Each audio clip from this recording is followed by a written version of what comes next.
I'm Bhakti Lalita, and this is my new podcast, Hari-Katha.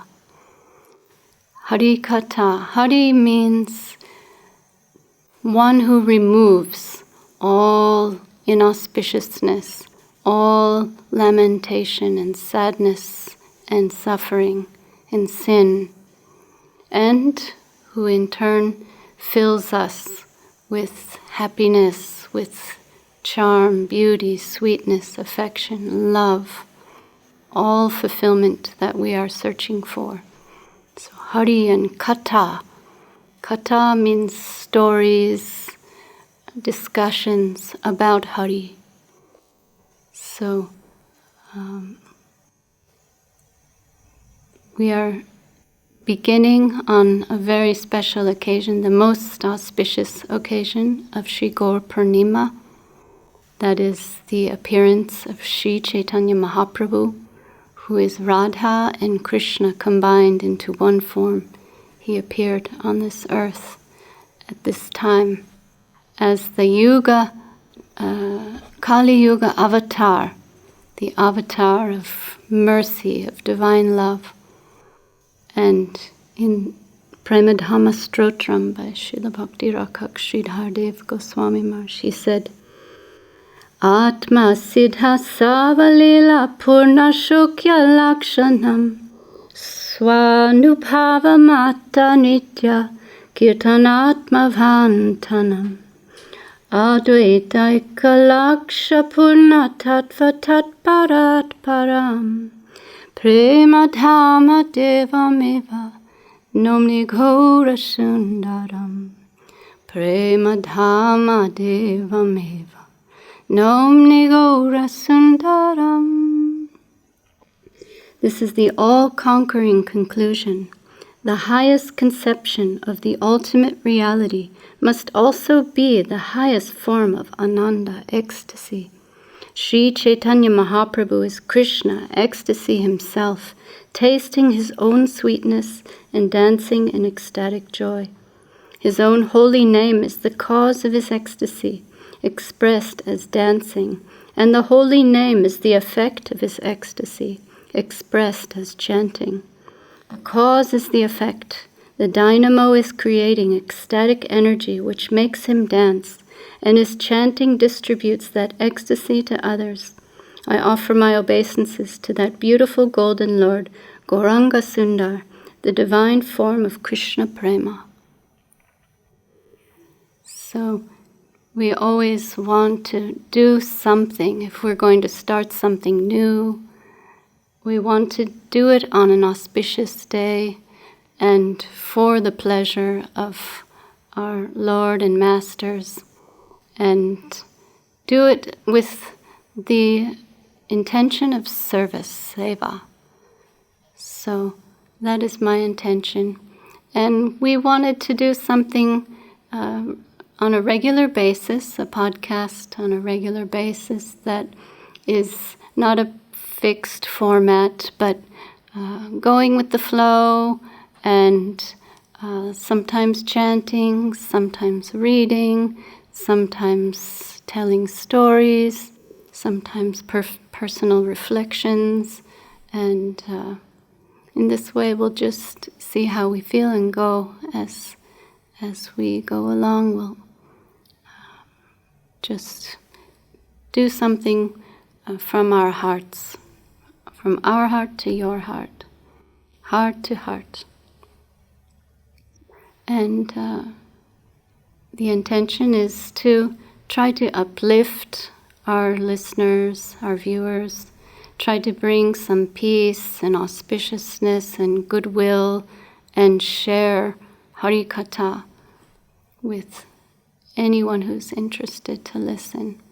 And this is what will bring us our fulfillment in life, hearing about Hari, hearing about the glories and the stories and the discussions of the Supreme Person, divinity personified, the infinite, who we are all innately connected to and searching for. So some little push came down from above for me to distribute a little more, to make more of an endeavor to share what I've learned from my spiritual masters, plural. It's more than one. I have my initiating spiritual master, Srila Bhakti Sundar Govindadev Goswami Maharaj, my grandfather master, Srila Bhakti Rakak Sridhar Dev Goswami Maharaj, all our predecessor masters in our lineage, the Rupanuga Sampradaya, and everyone surrounding me. I'm always trying to be open to learning from everyone and everything in the environment, trying to see what the Lord behind the scenes, behind the screen is sharing for us, teaching us, showing us. So this new podcast was something that was meant for me to engage in, to be a little more sharing and less introverted. For this whole pandemic, I've been more introverted and just keeping a very low profile in the garden, taking care of the ashram and the animals and the plants and those who needed my support. That's where my energy was going, but I have more energy now, and it's coming out in sharing in the form of this podcast. So, Gaura Purnima Day, this is the day our Lord has appeared, the avatar of divine love, and we hope He will be pleased with my humble endeavors and bless all our listeners with all auspiciousness. I wanted to share the composition of Srila Krishnadas Kaviraj Goswami.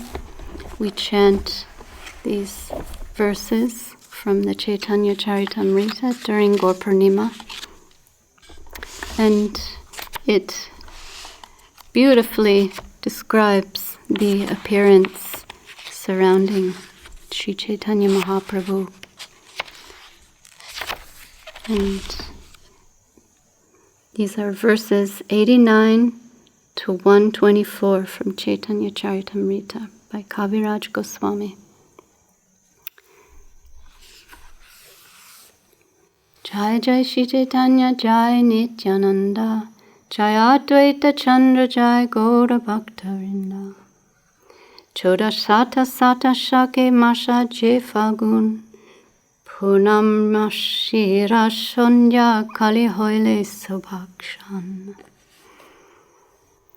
Thus, in the year 1407 of the Saka era, AD 1486, in the month of Falgun, which is March-April, on the evening of the full moon, the desired auspicious moment appeared.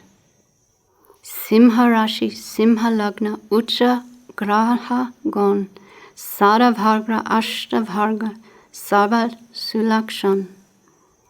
According to the Jyotir Veda, or the Vedic astronomy, when the figure of the lion appears both in the zodiac and the time of birth, Lagna, this indicates a very high conjunction of planets, an area under the influence of Sadavarga and Ashtavarga, which are all auspicious moments. When the spotless moon of Sri Chaitanya Mahaprabhu became visible, what would be the need for a moon of black marks on his body? Considering this, Rahu, the black planet, covered the full moon, and immediately vibrations of Krishna, Krishna, Hari inundated the three worlds. All the people thus chanted the holy names during the lunar eclipse, and their minds were struck with wonder. When the whole world was thus chanting the holy names Hari Hari, Krishna in the form of Gaura Hari advented himself on the earth. The whole world was pleased. While the Hindus chanted the holy name of the Lord, the non-Hindus, especially the Muslims, jokingly imitated the words. All the the ladies vibrated the holy name and chanted Huli, Huli, Huli, while in the heavenly planets, dancing and music were going on, and the demigods were very curious. In this atmosphere, all the 10 directions became jubilant, as did the waves of the rivers. Moreover, all beings moving and non-moving were overwhelmed with transcendental bliss. By his causeless mercy, the full moon Gaura Hari rose in the district of Nadia, which is compared to Udayagiri, where the sun first becomes visible. His rising in the sky dissipated the darkness of sinful life, and thus the 3 worlds became joyful and chanted the holy name of the Lord. At the time, Sri Advaita Acharya, in his own house at Shantipur, was dancing in a happy mood. Taking Haridas Thakur with him, they danced and loudly chanted the holy names of the Lord. But why were they dancing? No one could understand. Seeing the lunar eclipse and laughing, both Advaita Acharya and Haridas Thakur immediately went to the bank of the Ganges to bathe in that sacred river in the great jubilation. Taking advantage of the occasion of the lunar eclipse, Advaita Acharya in his mind offered various kinds of charity to the Brahmanas. When he saw the whole world was jubilant, Haridas Thakur in his mind astonished, directly and indirectly expressed himself to Advaita Acharya. Your dancing and distributing charity are very pleasing to me. I can understand that there is some special purpose in these actions. Acharya Ratna and Srivas Thakur were overwhelmed with joy, and immediately they also went to the bank of the Ganges to bathe there. Their minds full of happiness, they chanted the holy names of Hari, and in their minds also meditated and offered charity.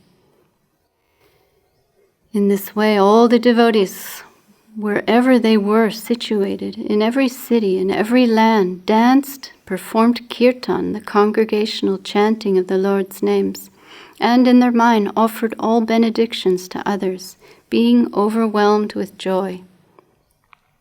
Many respectful Brahmin gentlemen and ladies carrying plates filled with various gifts came with their presentations.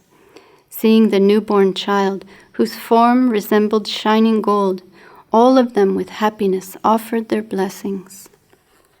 Savitri, Gauri, Sachi, Rambha, Arundhati, and all the celestial ladies also came there dressed as the wives of Brahmanas, and brought with them many varieties of gifts for the child.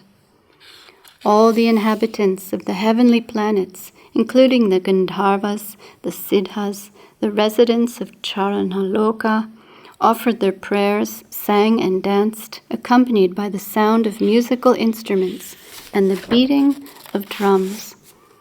Also the holy town of Navadvip, dancers, musicians, and poets gathered together and began to celebrate the Lord's appearance. No one could understand who was coming and who was going, who was dancing and who was singing, nor could they understand each other's language. But in effect, all unhappiness and lamentation were immediately dissipated, and people became joyous. Jagannath Mishra, the father of Gaura Hari, was completely overwhelmed with happiness. Chandrasekhar Acharya and Srivas Thakur both came to the house of Jagannath Mishra. They performed the different ceremonies according to religious principles which are prescribed for the birth of a child. Jagannath Mishra also gave away much wealth in charity. Whatever riches Jagannath Mishra had collected in the form of gifts and presents, and whatever he had in his house, he distributed among the Brahmanas, the singers, the dancers, poets, and the poor. He honored them all by giving them riches in charity. The wife of Srivas Thakur, whose name was Malini, accompanied by the wife of Chandrasekhar and other ladies, came there in great happiness to worship the baby with such articles as vermilion, turmeric, scented oil, a kind of puff rice called koi, bananas and coconuts. One day, shortly after Gaura Hari was born, Advaita Acharya's wife, Sita Thakurani, who is worshipable by the whole world, at the request of her husband, went to see that topmost child with all kinds of gifts. She brought different kinds of presents made from gold, such as bracelets, coins, necklaces, ankle ornaments, a conch shell covered with gold, and other kinds of jewelry for the child. She also brought a locket with a tiger nail set in gold, belts made of silk and lace, silk saris and shawls, as well as silk clothing for the newly born child. Riding in a palanquin covered with cloth and accompanied by maidservants, Sita Thakurani came to the house of Jagannath Mishra, bringing with her many auspicious articles such as durva grass, rice paddy, turmeric, kumkum, and sandalwood. All these presentations filled a large basket. When Sita Thakurani, bringing with her many kinds of food, clothes, and other gifts, came to the house of Sachi Devi, the mother of Gaura Hari, Sita Thakurani was astonished to see the newly born child, and she could appreciate that except for a difference in color, the child was directly Lord Krishna of Gokul himself. Seeing the divine effulgence of the child, the well-formed different parts of his golden body, which were covered with auspicious signs, Sita Thakurani was very much pleased, and because of maternal affection, she felt as if her heart were melting. She blessed the newly born child by placing fresh durva grass and paddy on his head, saying, "May you live long. Protect him from ghosts and witches." She gave the child the name Nimai. To protect him from ghosts and witches, she gave him the name Nimai. Sita Thakurani gave gifts to the mother and child at the time of his birth, when the child was brought from the residence where he was born back to the home of Jagannath Mishra. Then Sita Thakurani, being honored by Mother Sachi Devi and Jagannath Mishra, returned to her home in Shantipur. In this way, Sachi Devi and Jagannath Mishra, having obtained a son who was the husband of the goddess of fortune, had all their desires fulfilled. Their house was always filled with riches and grains. As they looked upon the beloved body of the Lord, day after day their happiness increased. Jagannath Mishra was an ideal Vaishnava, a devotee of the Lord. He was peaceful, restrained in the enjoyment of his senses, pure and self-controlled. He therefore had no desire to enjoy material opulence. Whatever money that came because of the influence of his divine son, he gave in charity to the Brahmanas and for the worship of Lord Vishnu. After calculating the astrological chart for the child, Gaura Hari, Nilambar Chakravarti, privately said to Jagannath Mishra that he saw all the different auspicious symptoms of a great personality in both the body and horoscope of the child. He revealed that in the future this child would deliver the whole universe. In this way, the Lord, out of causeless mercy, made his advent in the house of Sachi Devi. The Lord Gaura Hari is very merciful to anyone who hears this narration of his birth and gives that person the shelter of his lotus feet. Anyone who attains a human birth but does not have the opportunity to hear of Gaura Hari is unfortunate. Instead of drinking nectar from the river of devotional service, if one drinks from the poison well of mundane happiness, it would have been better not to have lived at all. Taking on my head as my own wealth the lotus feet of Sri Chaitanya Mahaprabhu, Sri Nityananda Prabhu, Advaita Acharya Chandra, Sri Sarup Damodar, Sri Rupa and Raghunath, and all the devotees of Mahaprabhu, I, Krishnadas, sing the glories of the Lord's appearance. Jai Gaura Hari, Jai Sri Gaura Purnima ki Jai. Jai Srila Gurudev and Guru Maharaj and all our Rupanuga Guru Varga, and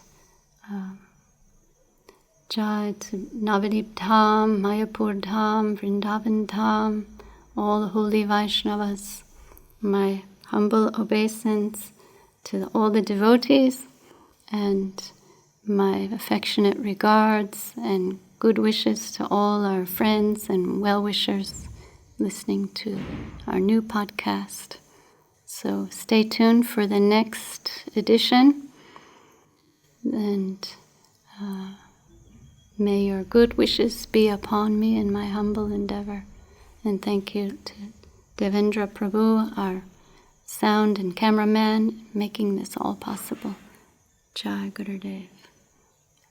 Jai Om Vishnupad Srila Bhakti Sundar Govinda Dev Goswami Maharaj Ki Jai. Sri Chaitanya Mahaprabhu Avirbhav Mahahotsav Titi Ki Jai. Nitai Go Premanande Hari Bol.